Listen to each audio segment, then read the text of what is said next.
The first thing I'm going to talk about is what they call the negative Flynn effect. The Flynn effect is the effect over the 20th century or so where IQs are gradually increasing. So what was happening is that your IQ here at the start of the 20th century was going up like this. Now what's happened recently is that we've had a decline, like the decline in the amount of ink in my pen. So what's happening is that the average person, their IQ is actually going down. They're blaming this on screen time and stuff like that. But what I've observed in schools with diet, I think it's partly diet as well. So if you're a person who tries to keep themselves a bit above the average, so let's say you're sitting here, and up here, you're doing pretty well, you're doing pretty fine. But what happens is that if you can continue to compare yourself to the average, you're starting to decline like this, or maybe even this.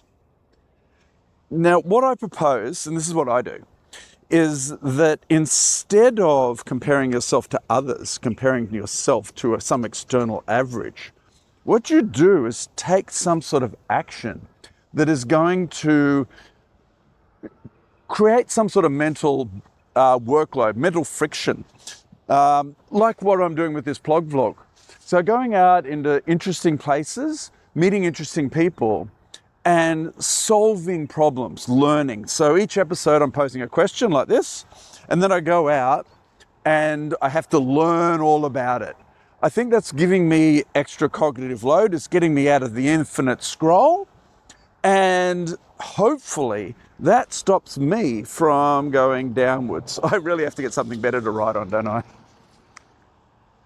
Anyhow, let's get this.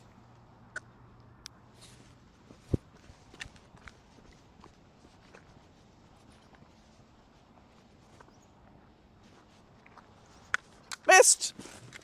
I would have had a perfect shot if I got it. That addresses cognitive decline, but it doesn't address the decline in physical abilities that is seen across my society. I even see it in schools across the 15 years that I've been teaching. I've watched kids becoming weaker and weaker and have worse and worse balance. And that, of course, is translating into adults. You've got to be glad you're not near this boot, because I had a cat piss in this boot, and this boot stinks of cat piss every time it rains. Anyhow, back to decline in physical ability as our society becomes more sedentary. So let's address that.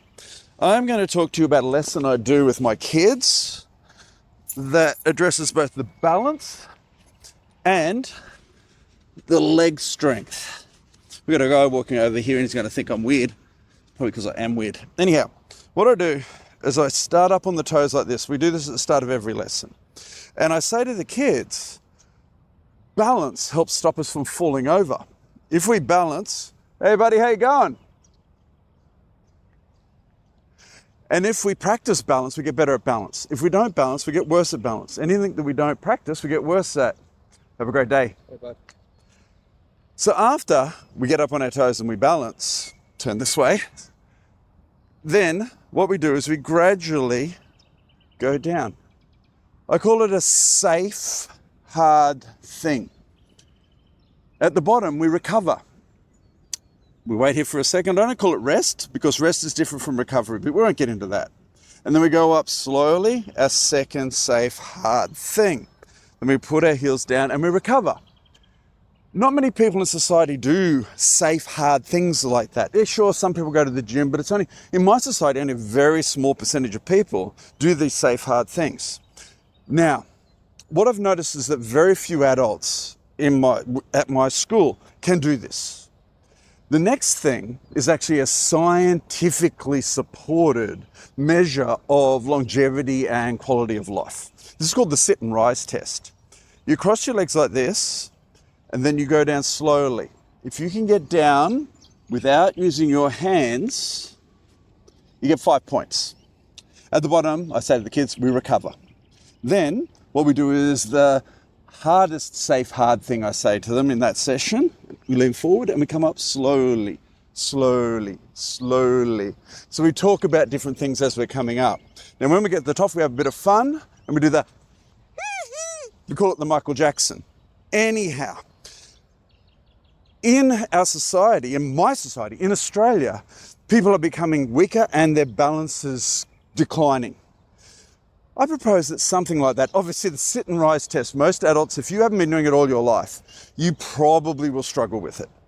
But the first one, this one, is this something you could do while you brush your teeth? Is this something you could work on doing? Maybe you can already do it, and I've got the wettest ass. Could you do that, recover at the bottom, and then come up slowly? Slow builds strength. That's what I say to the kids. Give it a go.